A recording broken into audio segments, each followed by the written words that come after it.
Okay, ladies, ambushed part 2, and we're going to start off with some of the easier topics that we can just address and move on from. But from the get-go, I want to say that everything I respond to is going to be a response to something that the state regent asserted in her lecture. There's not going to be any kind of personal insults. This is nothing personal against anybody. This is addressing the issues that were presented to us. So the first thing that I remembered was that the state regent said that she regretted that she had sent a document to another state regent, and that state regent was being attributed with the content of that document.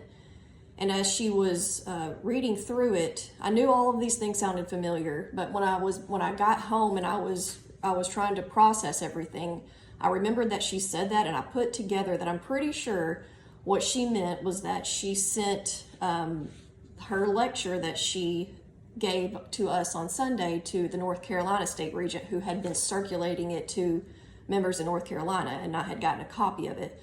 So we had a series called Claims by Cricket that, I thought that the North Carolina state regent was making, but it turns out that it was probably the Texas state regent, because this was what she read to us on Sunday with a few other things that are not here.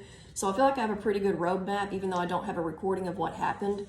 But let's get that said first. But the first thing that she talked about, which to me they're just moot at this point. She went through the whole process of what happened in 2023 at the 132nd Continental Congress when the new amendment to the bylaws was adopted. We've already addressed that. We will give you that one. If we say, okay, you did it all the right way, great. Maybe you did.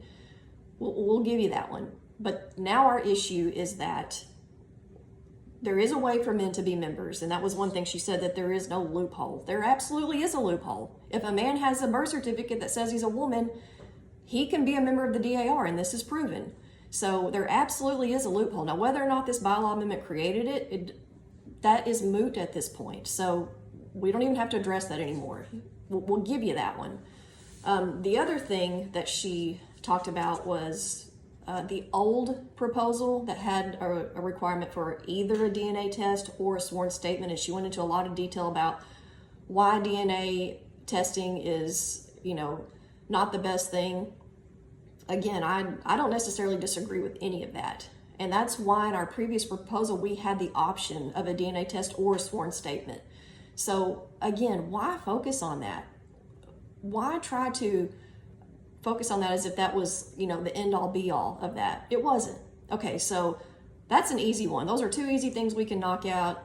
We don't even have to talk about those anymore. Those are moot at this point. Okay, so stay tuned for Ambush Part 3.